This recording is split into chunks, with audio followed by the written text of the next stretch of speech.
Welcome to the next session for Aligned 2017, the virtual summit dedicated to all things B2B sales and marketing.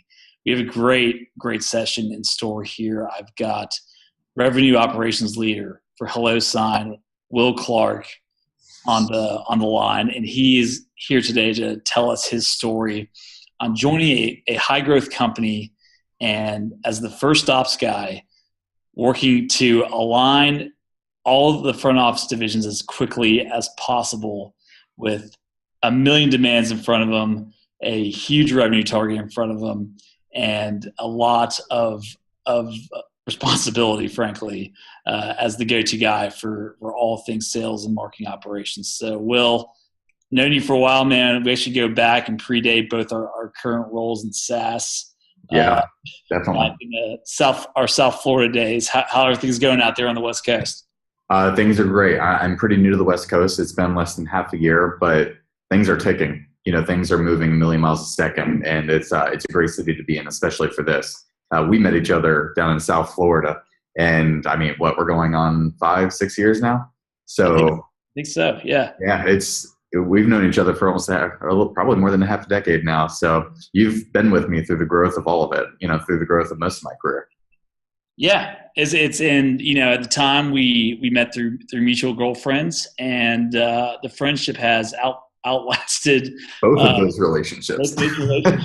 And now we just happen to both be in the same market segment together, same industry. So it's kind of cool to be able to be interviewing you here for this. I think your role is smack dab in the center of the topic and subject matter, and you really are a guy is an operator in the sales marketing alignment space, B2B, in a company that's doing big things. So it's cool to hear your story. I'm excited for you to tell it to everybody and for me to hear it in full for the first time. So start by telling people your background, what you're doing prior to HelloSign, and how you kind of got here to this role. So my background was sales initially. I went to college at Duke University, ended up coming back to South Florida, started my career there, went in to help build the lead generation team at an edtech company called Nearpod, and ended up leaving Nearpod to come explore my options out here in San Francisco. Here I found HelloSign. And HelloSign, the interview process was amazing. The company culturally seemed amazing. It seemed to have the right path and was run by the right people. And I ended up choosing that over a few other options. What I didn't necessarily know was what was going to be in store when I did. Them not having any sort of infrastructure or process management previous to this, there was definitely a need for that. But I've been in marketing, revenue, sales ops for 4 years now, a total.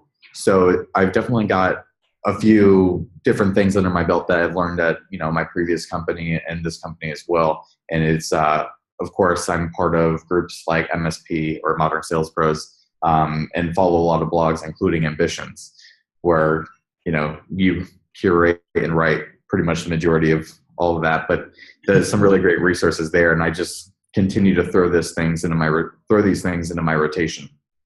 Yeah, and you've definitely entered a company that's doing very well and has a very exciting future ahead of it. Can you tell people, going back to Nearpod first, so you were in lead generation, but you were also doing ops for them. Can you sort of set the table for how you started your foray into a very ops heavy role, but also, in a very sales facing fashion? Absolutely. So I came in Nearpod. They didn't have any SDRs yet. They wanted to build on that. They were growing the sales team. They had just received a round of funding, and they were pushing, just trying to push the limit with this. We ended up losing our VP of sales for maybe 2 months, 3 months after I joined the company. And there was a period of time where we were trying to bring people on. However, we didn't have any processes in order or, playbooks in order or any sort of onboarding program that was going to allow them to accelerate and get up to speed and ramped up quick. I think I stepped into the ops role as a necessity where we didn't have a VP of sales, there was nothing there to help these people onboard. And I kind of just walked into it. Sure. So you guys were using Salesforce, right? So you essentially set up Salesforce right. and all the technology to help drive. Yeah. Yeah, I mean, that's all part of it. So finding the right technologies that we needed to use, creating the playbooks, creating the processes, ended up taking my administrative exam for Salesforce to get my certificate or certification. It just seemed like the natural flow because it was needed at the time. It wasn't what I aimed to do. In fact, I didn't really even know sales ops was a thing, 3-4 years ago. When this was needed. So I stepped right into that. And then we ended up hiring a VP of sales, a really sharp guy. He ended up knowing exactly what the direction he wanted to take the sales team. And he saw the void that I filled during the time that we didn't have a VP of sales. And he asked me what I wanted to do. And I told him, I wanted to be that motor that turned the sales wheel. I didn't want to go back into lead generation. I wanted to continue to improve the processes that I built and it continue to really be responsible for the success of the sales team. The sales team can only work as well as they're optimized to, and it's my job to optimize them. So that's where I found this trajectory where I knew I wanted to stay in this field. Yeah, and you ended up going out and finding the role with HelloSign. Tell us what you interviewed for and sort of what you were walking into, companies, where the company was at, in terms of employees, revenue, all that stuff, and why a role like you was needed. Well, so they had received one, Series A funding like in 2013, HelloSign did. And I was interviewing for HelloSign along with other companies. I interviewed with Salesforce. And in fact, I received offers from Salesforce and a number of other companies, including HelloSign, all around the same time, actually. And ended up choosing HelloSign for one. I love the startup culture. I know that's such a cliche to say, but honestly, being able to own something and not work at a company where there's 30 of the same people doing the same job as you, I wanted to have that kind of, I wanted the liability. I wanted the ownership and the accountability that comes with building something from the ground up. I didn't necessarily know where they were when it came to the processes that they needed, but I figured, hey, at my last company, I built everything from the ground up. Hopefully I won't necessarily have to here, but if I do, at least I have that experience under my belt. HelloSign was about 60 people. I was, and actually still currently am, the most recent hire. And we are, sales really just has taken off. We released a new product called HelloWorks that received overwhelming demand and interest that honestly we as a sales team are having trouble to handle. So we're definitely aiming to improve that. Collectively, we're above 10 million ARR. Okay. With all of to give, we're further than that, but to give kind of a grounding of where we are in our growth stage that we are. We have had some of our best months back to back ever these past few, especially this past quarter. We've really just blown any sort of expectation that we have set for ourselves out of the water as of recently. HelloSign's also doing very well, I know, and it's very lean in terms of the margins, let's put it that way. And they've managed to build a very lean, mean machine there, and which is exciting, which is great because that's the opposite of most companies, right? So you came in, and they've grown very fast and they're very lean.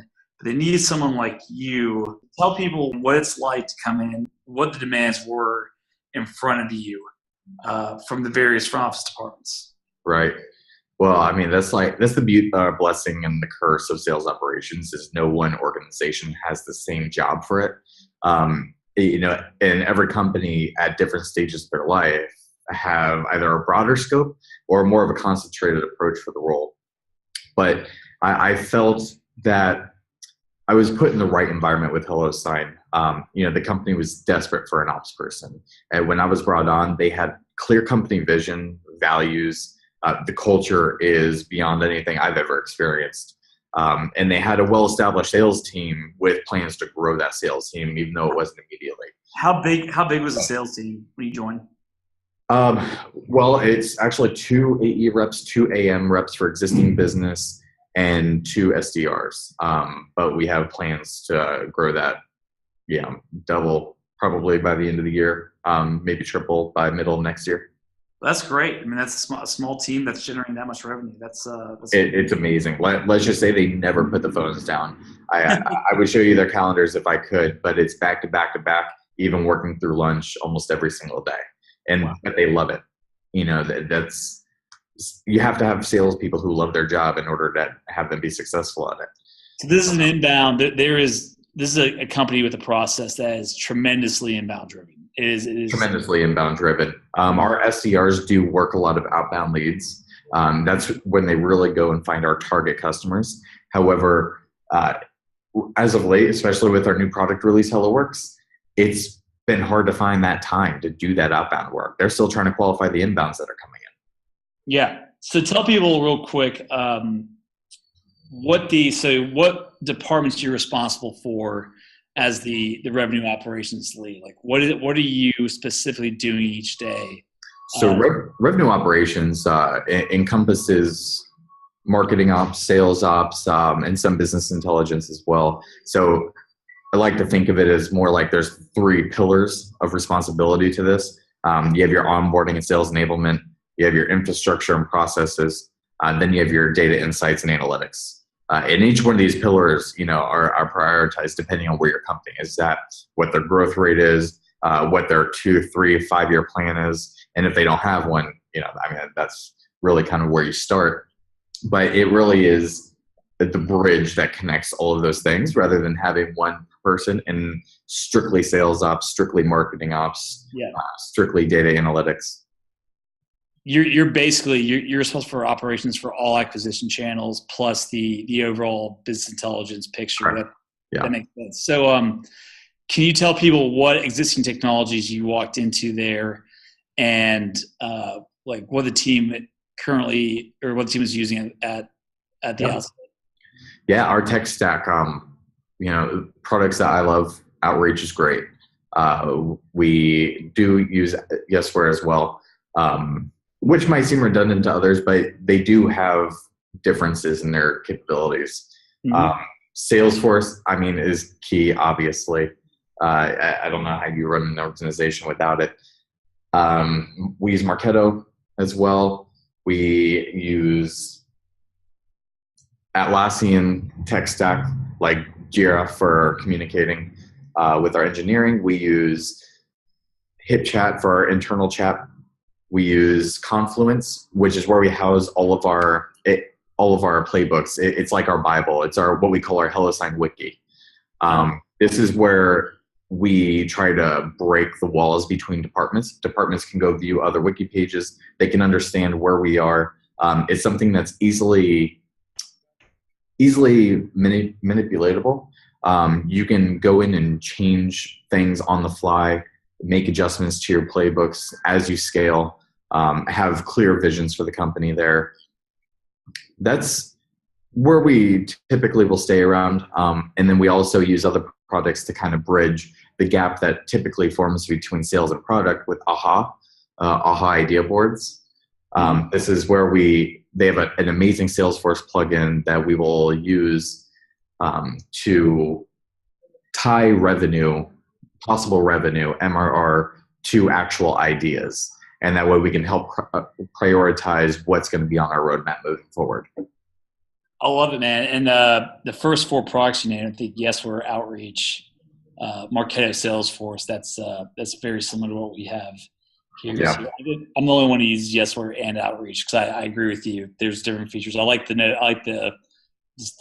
way Yesware, the Yesware notifications, I guess, but Outreach, absolutely, is incredible in terms of the power. So very cool. That's good to know that you guys are having that much success with those. Yeah, as we continue to grow the sales team too, we're definitely looking into gamification software, and you of all people know where we're going to look first. Yes, no, I hope so. I know you're considering adopting us there as well. So Can you tell people when you walked in then, you have had all these tools at your disposal, but yet you had a list from each different Yeah. department of things that were needed. So can you talk about that and what was on those lists and why they exist in the first place? Yeah, I think the most important word I walked into were asks. And there were a lot of them, and not just from sales and marketing, but product, customer success, even just management. You know, one of the things that we have to do is optimize. And that includes optimizing time spent on things that don't return a high ROI. So, you know, what do I have to do with that? I mean, prioritize. Prioritizing is probably the most important skills in op. You have to dig and discover which request is going to have the longest and largest lasting impact across your team and give them the time back that can be better spent giving the best ROI. And my first project, funny enough, and probably the most riskiest one, was actually revamping our sales commission and automating them. And this is probably the best or worst way to start a new relationship with your sales team, revamping the sales commission. You know, you're trying to align the money that the sales team is going to make, you know, what their livelihood, you try to align it with the company targets. You know, what are the company goals that they want? Do you want more instant revenue by having ACV or aiming for ARR rather than MRR? Annual billing cycle contracts versus monthly billing cycle contracts? Would you trying to increase the average dollar size, the average MRR per deal? You know, incentivizing on those things, as well as creating, you know, bonuses and kickers for when they do reach that target. So happy to say that my relationship with the sales team did grow because of that. It didn't hurt. But also I went to automate the commissions, and I did so via Salesforce instead of going through different sales commission softwares. Nice. So you start with commission, and actually that approach that's identical to Drew Woodcock's approach. Another session here that he talks about. Very first thing he did was set the commission structure to enforce the process. So you did that first. What was next on the priority list? Next on the priority list, automation of lead rotation. So lead distribution in rotation. Finding a way to automate that rather than having a manual round robin approach where we had someone else controlling it. We just want to be able to take a lot of the manual processes that we do have set in place, find a way to not have them be manual, essentially. That the amount of time spent on manual processes and clicks is time that can be better spent elsewhere. 100%. So you started automating as much as possible. So what were Marketo is actually where that came into play. Marketo was a really great tool for each of its individual campaigns and having set round robin or the rules that we currently use when it comes to lead distribution. There are things that are going to be different per organization that you have to take into consideration, like whatever rules that you set when it comes to last contact with the specific lead. Does it still go to the prior AE, or does now it go to another AE? You know, when do accounts get switched over from AE to AM? It's different for every organization, but definitely it's a thought process. Yeah, absolutely. And I know Marketo here, so let me ask you this. How are you guys measuring different programs and campaigns? And how are you aligning Marketo with Salesforce in terms of, you got Salesforce campaigns, you got Marketo campaigns. How are you structuring the data around those? And I think this goes with any CRM to marketing automation system is trying to align the different sort of outreach and inbound acquisition programs, and those is pretty cool. So how are you doing that? So yeah, we pay a lot of attention to our lead sources. We have an optimizing meeting between our full marketing team as well as myself and our VP of sales or our head of sales. Once probably every week It might get skipped over once a week or once every once in a while, but we work really hard in keeping a close eye on the lead sources that are working, the lead sources that aren't working.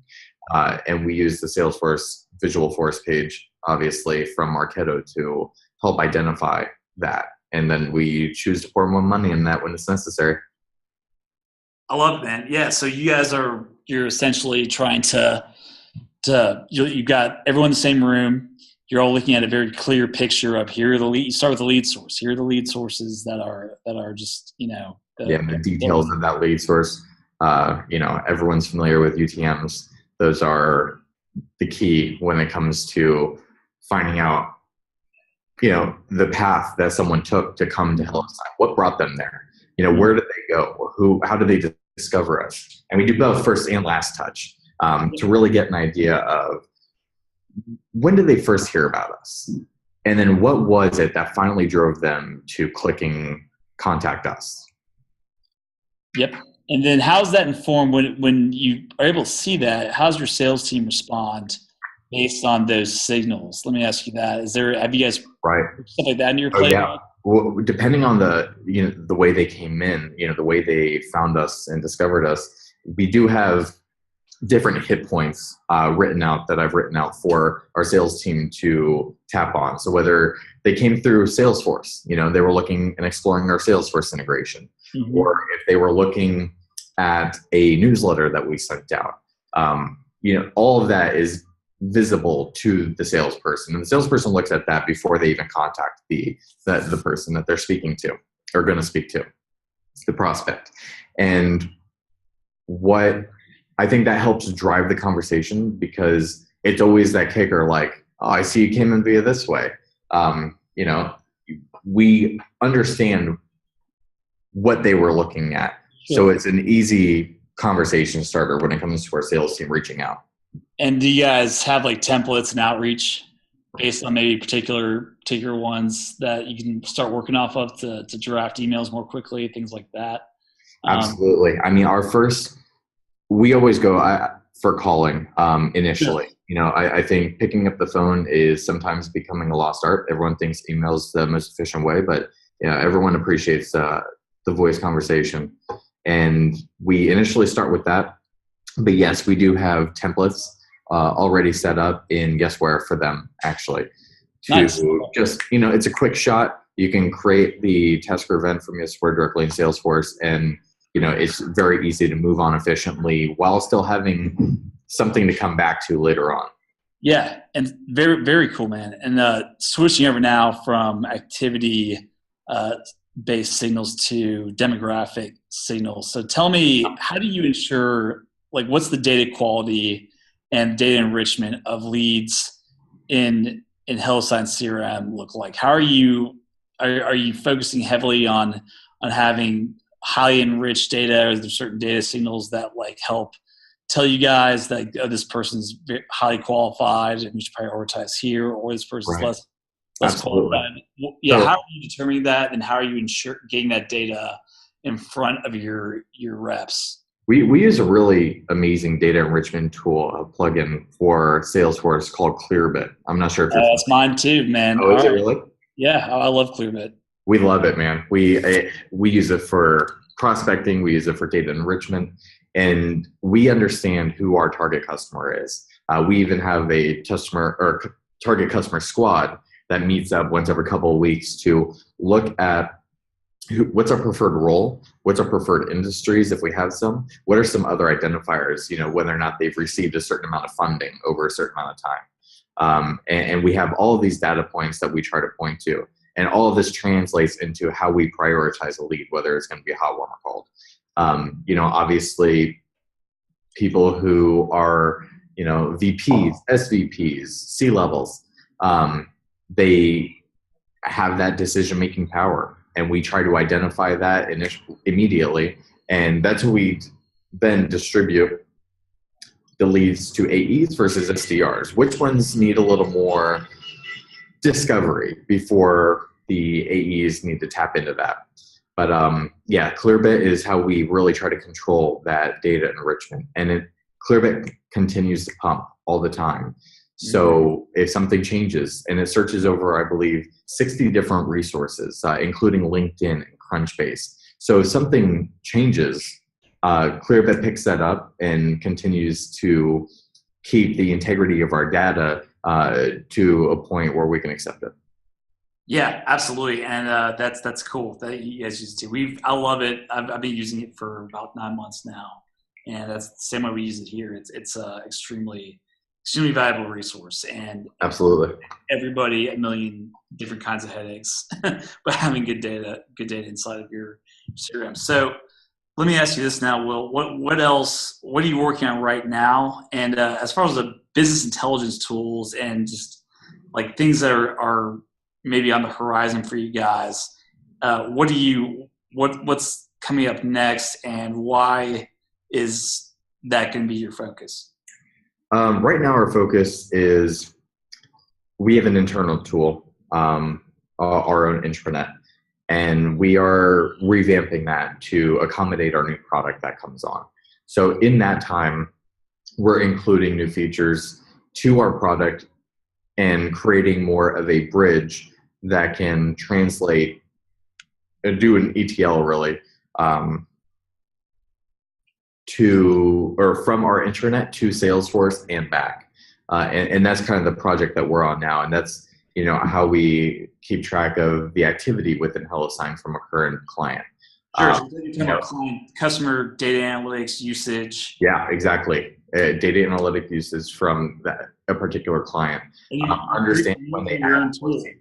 So we can, understanding their activity whenever it's necessary for us to contact them when it comes to time for them to upgrade.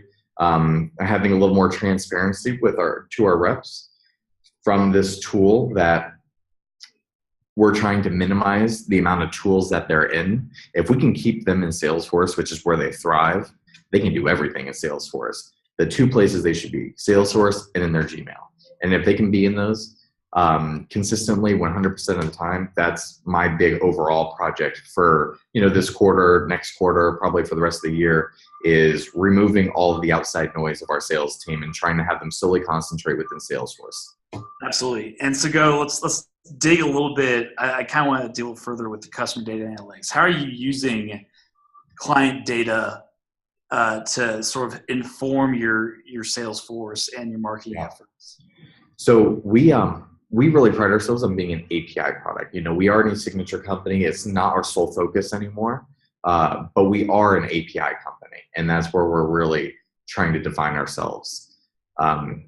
We are the number one API e-signature provider. I know we're in competitions with DocuSign. However, our API is simple. Our documentation is unmatched. We hear it all the time.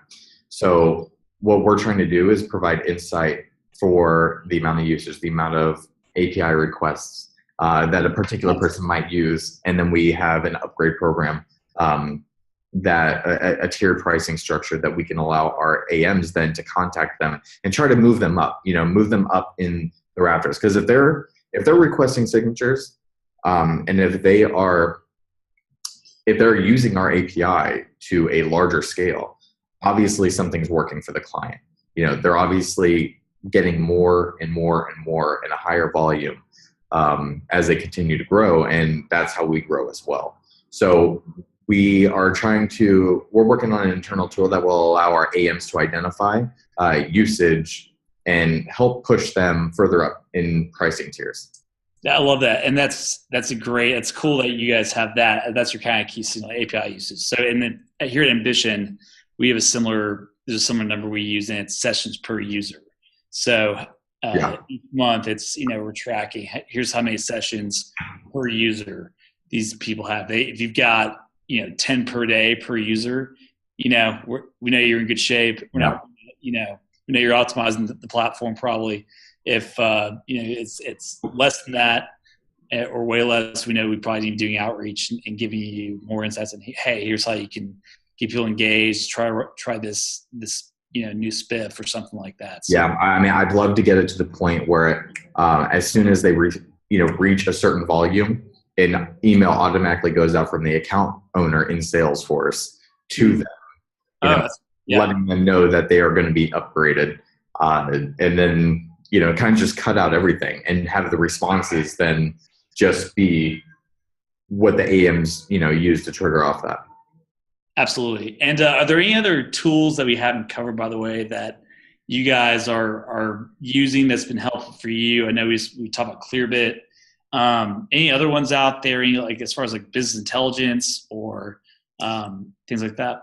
So we do use Redshift as our database, and MySQL to help retrieve and query that data.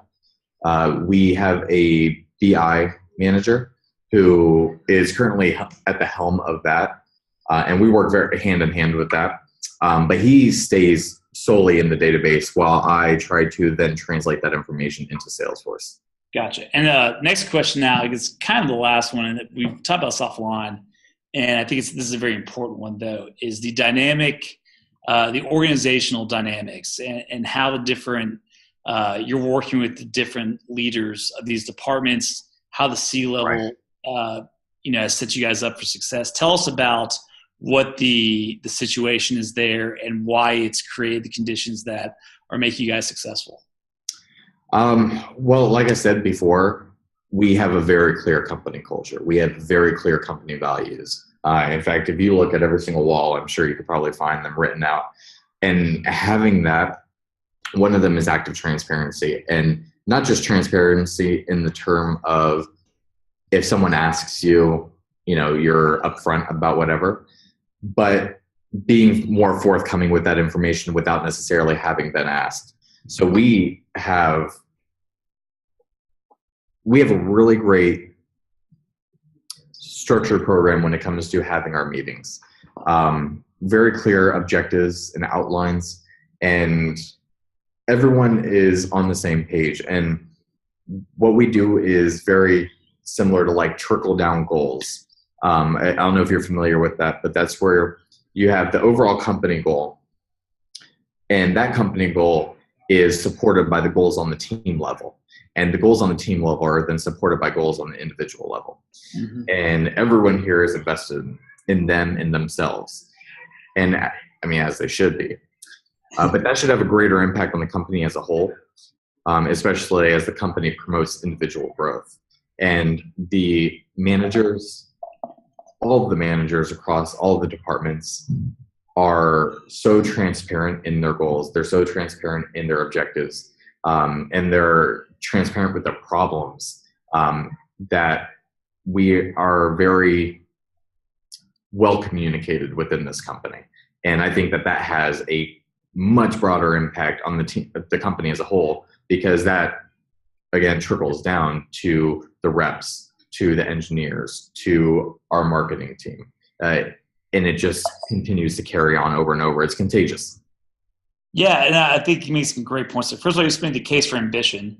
By the way, you guys definitely need to check this out. It's just having the goals, transparency, at the manager level and the rep level, and all that stuff. So that's kind of funny. So, but I think what you're saying that's so important is if everybody is putting their goals out there, if everyone is actively communicating, not just being transparent, but actively reaching out and collaborating, and it's going across functions, it's going upwards and downwards, and the managers are setting the example by having their goals in front of them and their challenges in front of them, then it makes the reps feel comfortable and empowered to do likewise, right? Absolutely. And active transparency and being active and forthcoming about anything, what it does is really kill one thing that can really be one of the biggest mistakes across departments that can really cause a huge misalignment, and that's assuming. Assuming things are heard, understood, received. And although teams and departments developed sort of a shorthand communication between themselves, and managers develop that shorthand communication, sometimes we become too comfortable with that, and it carries through when we meet with other teams and departments, and that leaves clout, a little bit of a cloudy environment, and where people aren't necessarily on the same page and they're not clear. So if the more forthcoming you are with any information, especially if it's relevant, the less assuming you're going to have across departments. And I think that that's the best way to keep everyone on that same page. Absolutely. There's no stupid questions. No, absolutely not. And the only stupid question is not asking one.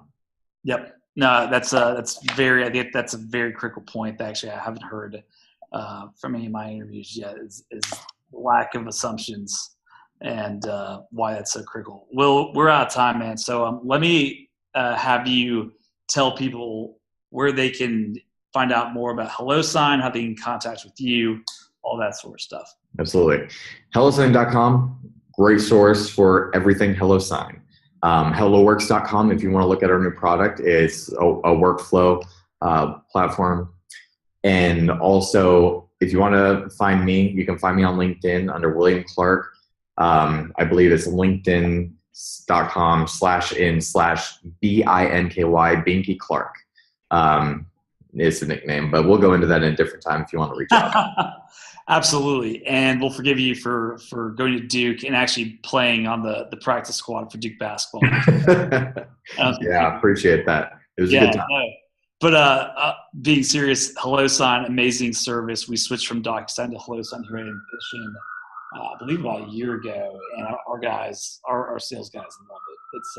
I love it too because I can see we use Slack. You guys have Slack integration. You can see, when docs are going out, and it's cool it's just a very, very cool thing for me as a marketer to have transparency now and see, oh, okay, cool. We're getting close to closing this deal. Absolutely. I'm a big believer in what you guys are doing, man. So this has been great, and I appreciate all the active transparency from you. I appreciate that too. Practicing what you preach. Yeah. Keep it kicking at Ambition, man. You guys are doing amazing things. Absolutely. Absolutely, man. We're trying here. So take care, everybody. Thank you for attending. We have more great sessions to come. We'll see you at the next one. This is Align 2017. I'm Jeremy Boudinot, and we'll be back with our next session very shortly.